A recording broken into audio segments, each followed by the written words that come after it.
não, né? A internet está muito ruim hoje. Inclusive, eu estava acompanhando a live, eu vi que a live está caindo o tempo todo. Então, vocês têm um pouquinho aí de paciência, porque está realmente muito ruim. Acredito que já seja por conta das chuvas, né?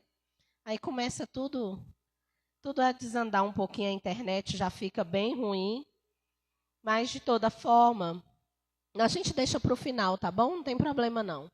Eu quero que você abra comigo a palavra do Senhor, lá no livro de Mateus, no capítulo 6. Mateus, capítulo 6 é a nossa leitura de hoje. Você que pode, abra comigo. Irmãos, hoje eu estive ali em Sobradinho, na Igreja Batista Nacional de Sobradinho, da pastora Irani. E nós estivemos ali levando uma mensagem da parte do Senhor com esse texto. É um texto que vem falando ao meu coração já há algum tempo. Foi o texto do meu trabalho final de hermenêutica na faculdade. E é um texto que eu venho desenvolvendo desde a primeira aula de hermenêutica, trabalhando as ferramentas em cima desse texto. Então eu quero pensar com você esta noite algumas lições que esse texto nos traz. Mateus, capítulo de número 6, do versículo 5 ao 14. Todos encontraram aí?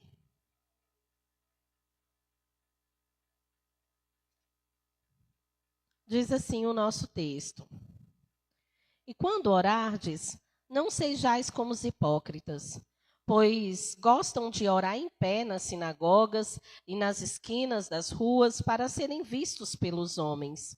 Em verdade vos digo que já receberam o seu galardão. Mas tu, quando orares, entra para o teu quarto e feche a porta e ora ao teu pai que está em secreto. E o teu pai que te vê em secreto te recompensará. E orando, não useis de vãs repetições como fazem os gentios, porque pensam que pelo muito falar serão ouvidos.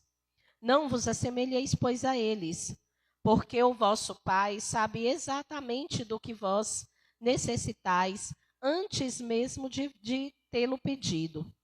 Portanto, orai deste modo. Nós vamos parar bem aqui nesse momento. Deixa a sua Bíblia aberta que nós vamos voltar exatamente nesse ponto do Pai Nosso, tá bom? No nosso texto que nós lemos, queridos, nesta noite, nós entendemos que Jesus estava aqui no Sermão do Monte. O Sermão do Monte é do capítulo 5 de Mateus até o capítulo 7. Todos os acontecimentos dentro desses capítulos se desenrolam em Jesus em cima do monte, pregando, ensinando para as pessoas que estavam à sua volta. Esse é o contexto geral desse texto. Jesus em cima do monte, ensinando aqueles que estavam ali seguindo ele. Porque nós sabemos, queridos, que muitas pessoas estavam seguindo Jesus. A gente sabe que por onde Jesus passava, uma multidão seguia ele. Então não era diferente aqui.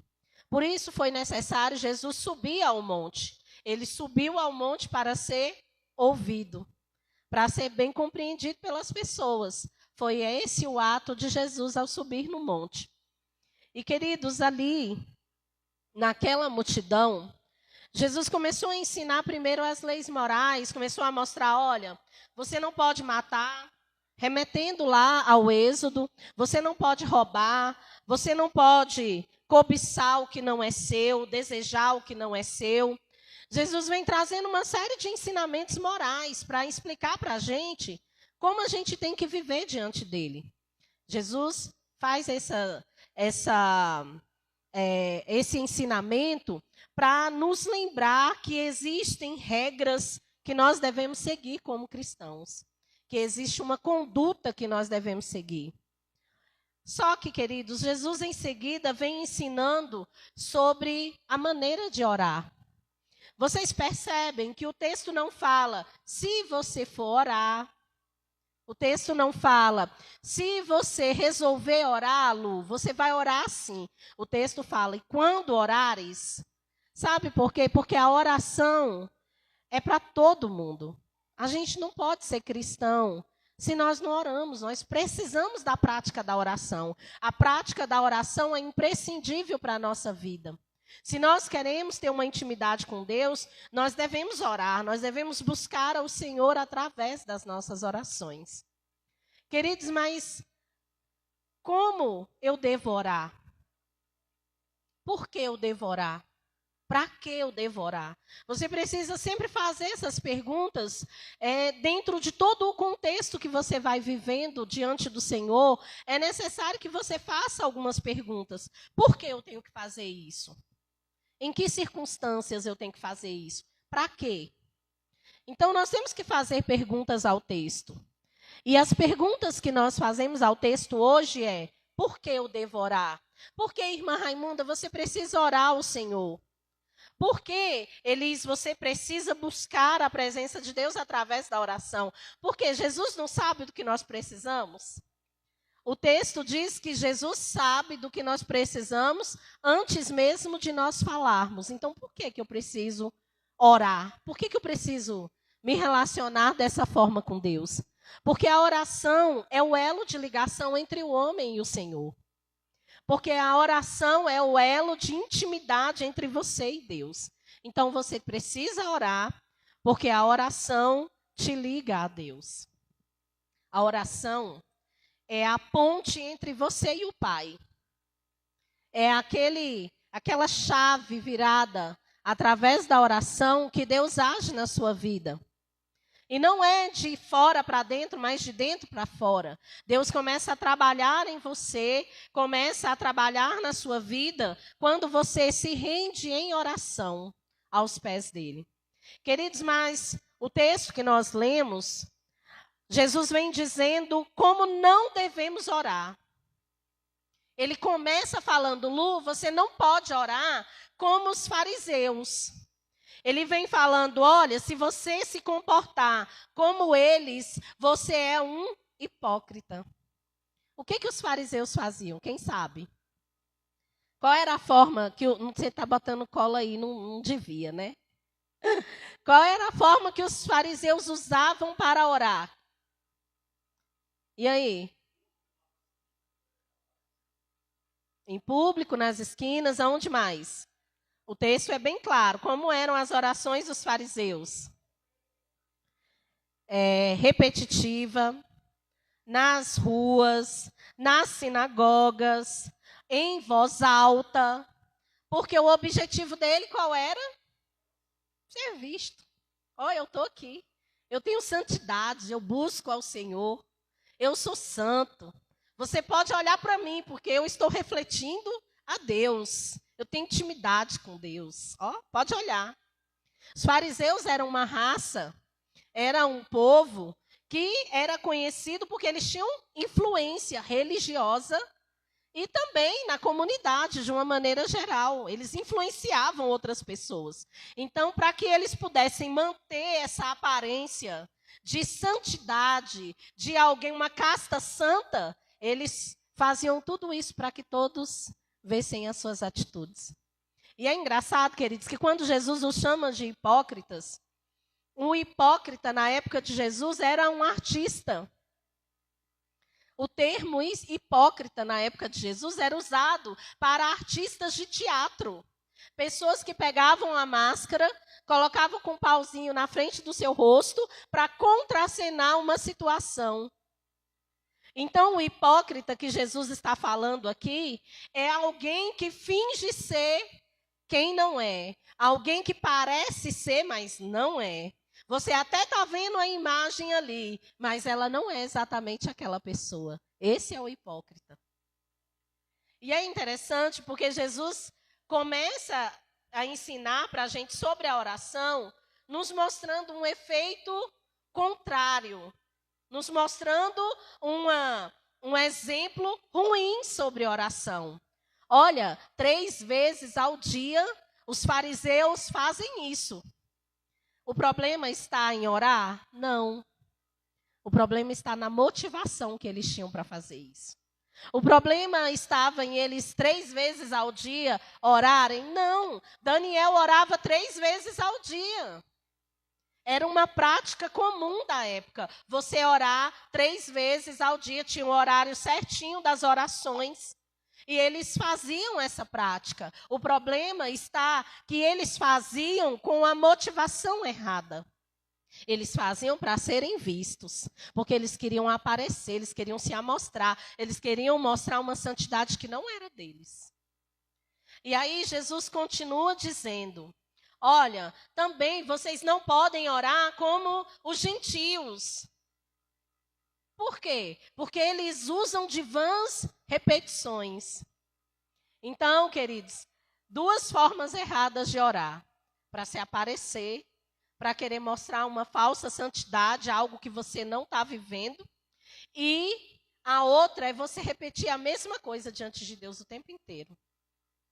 A gente fala muito de algumas pessoas, de algumas religiões, que fazem repetições, né, as chamadas rezas.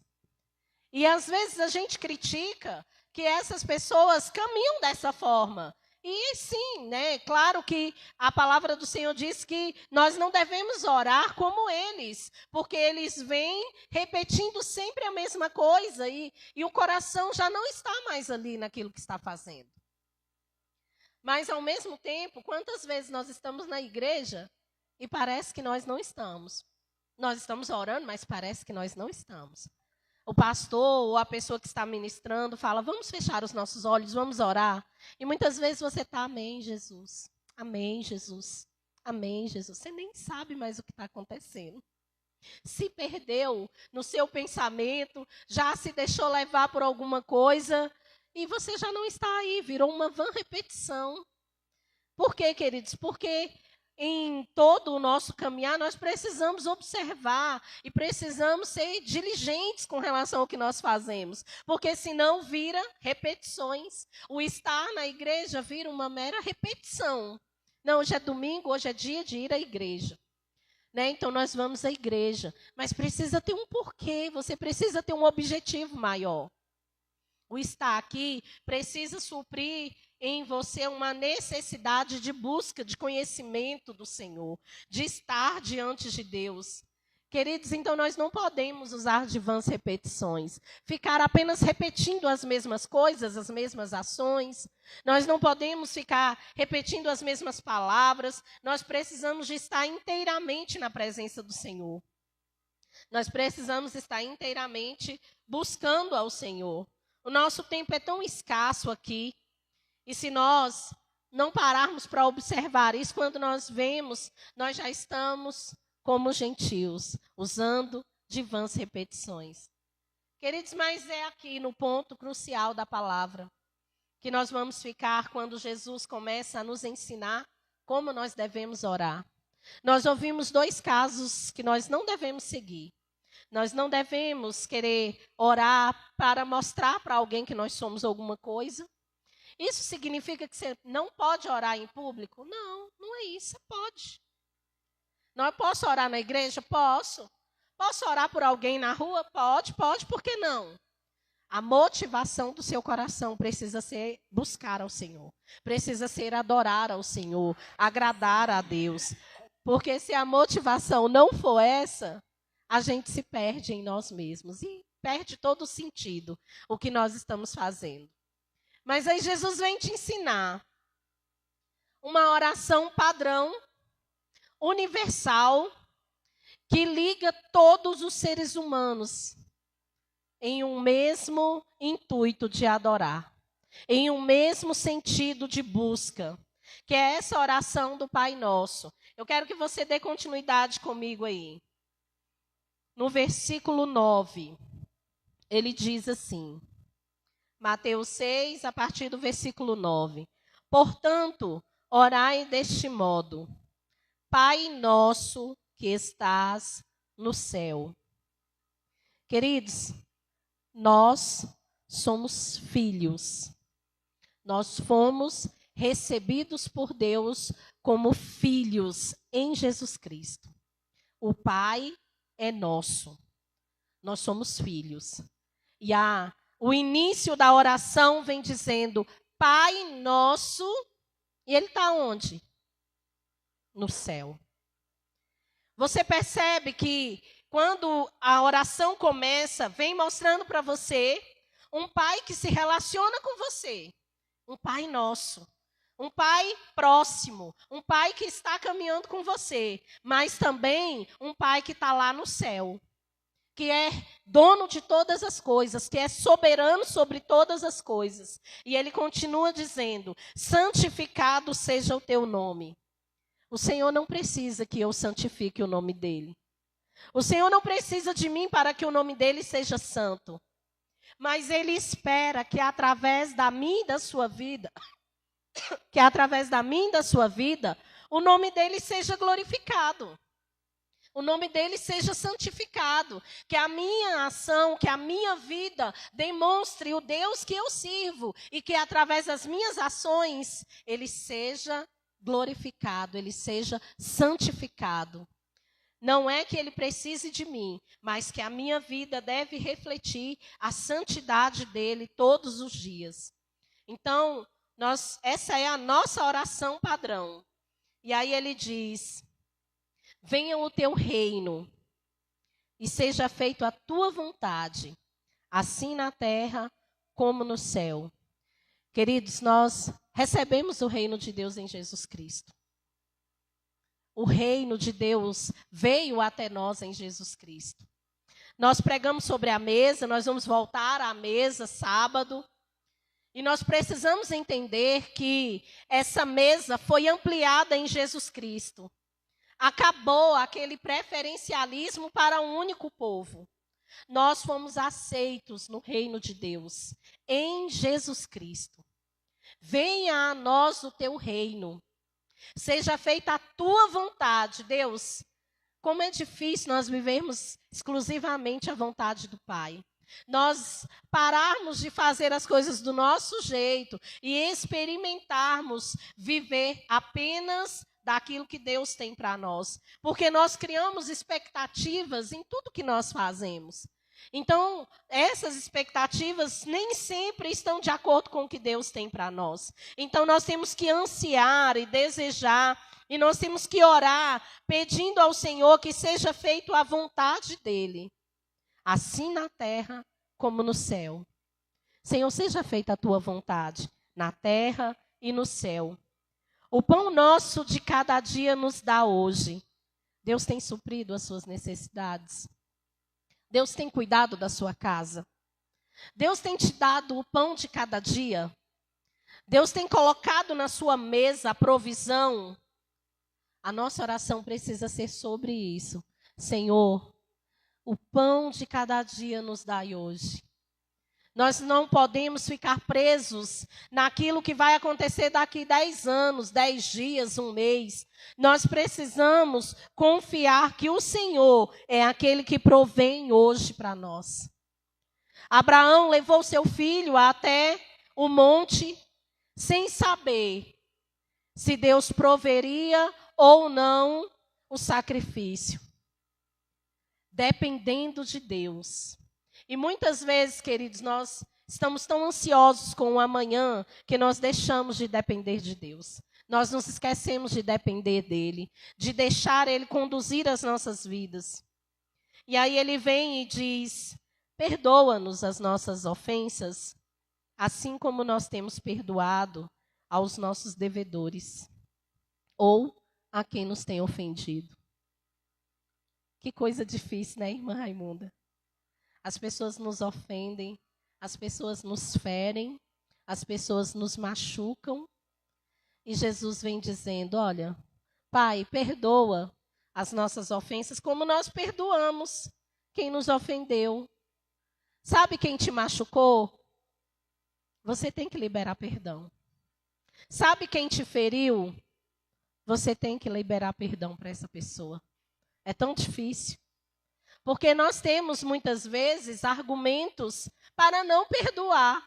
Não, mas eu não perdoo porque ele me feriu. Eu não perdoo porque ela falou mal de mim. Eu não perdoo porque ela fez isso. Foi ela que me traiu, foi ele que me traiu. E nós temos um monte de argumentos para não perdoar.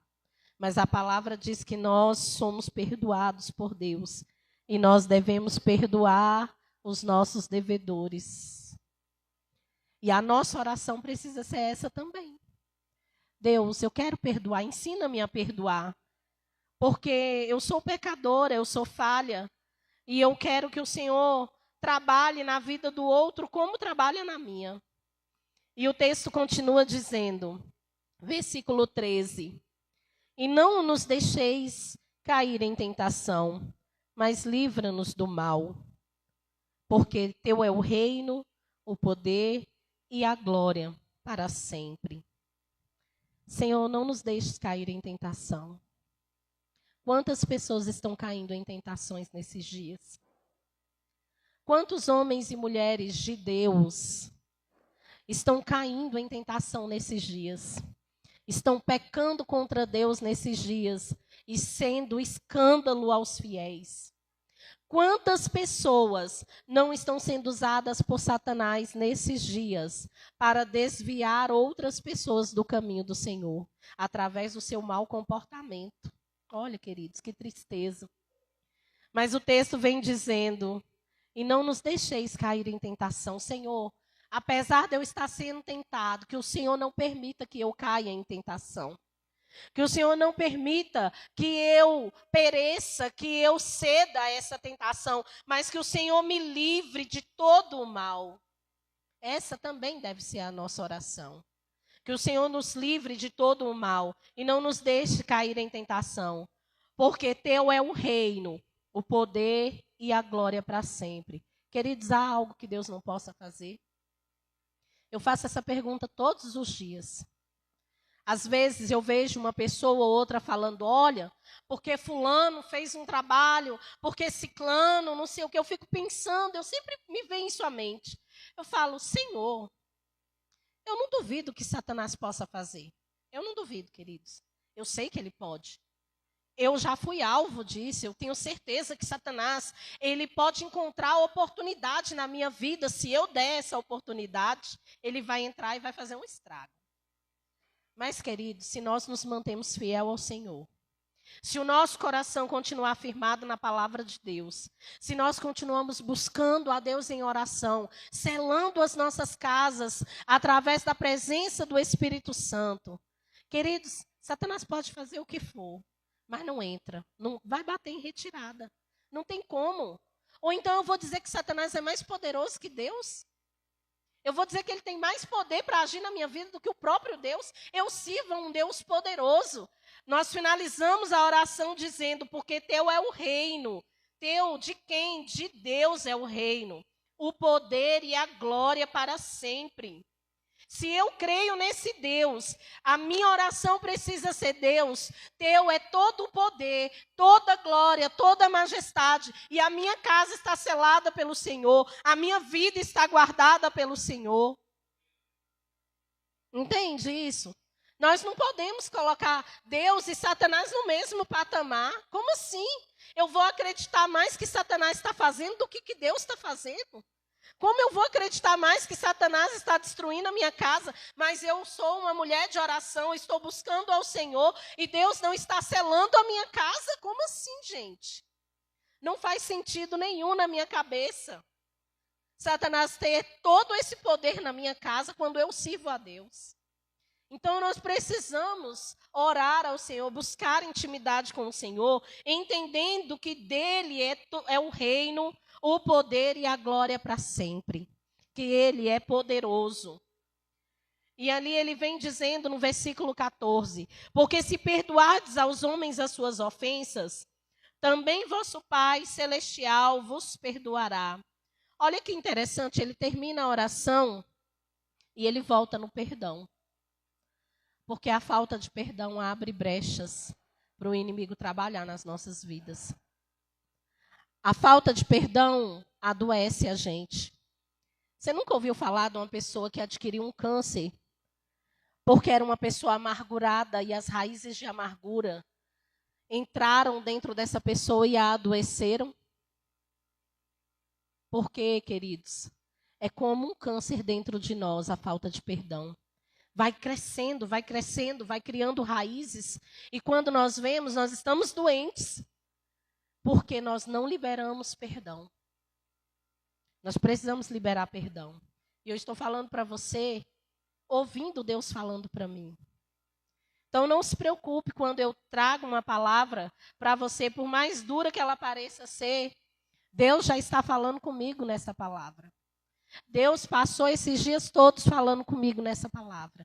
Você precisa liberar perdão. E não é fácil não, irmãos. Porque nós temos argumentos para não perdoar o outro. A gente acha justificativa para não perdoar. Porque é muito mais fácil a gente se vitimizar do que a gente entender que Deus ama o outro tanto quanto ama a gente. Que Deus tem algo a fazer na vida do outro tanto quanto tem na vida da gente. E nós precisamos liberar essas pessoas para que elas alcancem a salvação do Senhor. Que a nossa vida reflita a glória de Deus. Orar requer de nós, queridos, um tempo de intimidade com Deus. Orar requer de nós um tempo de conhecimento da palavra. Nós não podemos nos relacionar com Deus sem nós tirarmos um tempo de qualidade para orar, para ler a palavra, para louvar ao Senhor, para ter uma intimidade com Deus. O que nós fazemos aqui é muito pequeno. Porque, queridos, qualquer coisa pode tirar a nossa atenção aqui. Às vezes a gente está super bem ouvindo tudo, 5 segundos depois acontece alguma coisa, tirou a minha atenção. Então aqui é muito pequeno. A sua vida de intimidade com Deus não pode se basear em estar aqui apenas. Você precisa buscar isso. Sabe, na solitude muitas vezes. De você estar sozinho no seu quarto, como o texto fala. Fechar a porta do seu quarto e orar e falar com Deus. Você precisa ter esse tempo de intimidade com Deus. A questão não é como a oração é feita. É como está o seu coração diante dele. Como está a sua alma diante de Deus.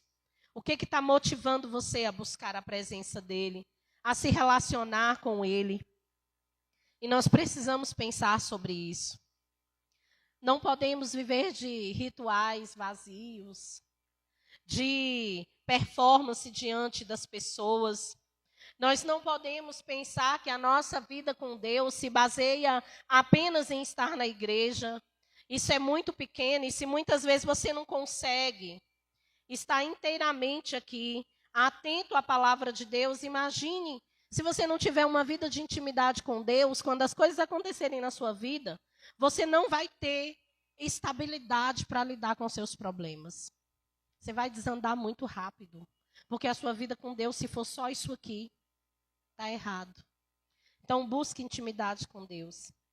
Busque a verdadeira intimidade com Deus, que forja o nosso caráter, que nos alimenta, que nos aperfeiçoa, que nos faz querer conhecer mais ao Senhor. Nós precisamos ansiar esta intimidade com Deus. O pastor começou o culto lendo o Salmo 139. É um salmo que fala muito ao meu coração e eu oro muito esse salmo, porque cada vez que eu leio esse salmo, eu sinto como se Deus estivesse falando para mim aquelas linhas. O salmo inicia-se dizendo: Senhor, tu me sondas e me conheces. Tu conheces o meu sentar e o meu levantar. De longe entende os meus pensamentos. Esquadrinhas meu andar e o meu deitar. Conhece todos os meus caminhos. Sem que haja uma palavra na minha boca. Eis, Senhor, que tudo tu conheces. Tu me cerca por volta e puseste sobre mim a tua mão. Tal conhecimento é maravilhoso demais para mim. Elevado demais, não posso atingir. Para onde me irei do teu espírito? E para onde fugirei da tua presença? Se subir aos céus, ali tu estás. Se faço a minha cama no Seol, ou na morte, no leito de morte, eis que ali tu também estás. Se tomar as asas da alva e se habitar nas extremidades do mar, ainda ali a tua mão me guiará e a tua destra me sustentará. Queridos, para onde nós podemos fugir da presença do Senhor? Ele nos sonda e nos conhece. Quando você tirar um tempo de oração, tire esse tempo lembrando-se disso. Nenhuma performance atrai a presença de Deus. Só um coração contrito e quebrantado é capaz de mover o coração de Deus. Só um coração rendido aos pés dele é capaz de fazê-lo olhar para mim e para você, apesar das nossas fraquezas, da nossa instabilidade, muitas vezes da nossa falta de fé, da nossa rebeldia. Ele continua sendo um Deus que nos sonda e nos conhece. Ele finaliza o salmo dizendo: sonda-me, ó Deus, e conhece o meu coração. Prova-me e conhece os meus pensamentos. Vê se há em mim algum caminho mau e guia-me pelo caminho eterno. Que Deus possa nos guiar pelo caminho eterno. Amém? Vamos nos colocar de pé nesse momento.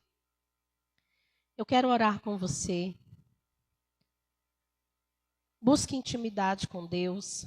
Não se contente apenas com o que você aprende aos domingos na igreja. É muito pouco, queridos, muito pouco.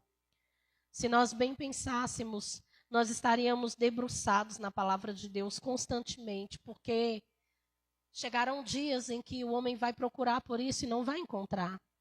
Então nós precisamos ansiar guardar esta palavra, como o salmista diz, como a palavra do Senhor diz: olha, guardei a tua palavra em meu coração, para eu não pecar contra ti.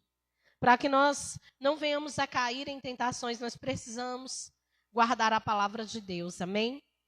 Senhor, nós queremos te louvar pela tua palavra esta noite. Obrigada, Senhor, porque o Senhor vem nos ensinando como nós devemos orar. A importância da oração para a vida do cristão é tão grande. A oração é tão poderosa na vida do cristão, que o Senhor ocupou o seu tempo a nos ensinar o que nós devemos falar, a maneira com que nós devemos orar.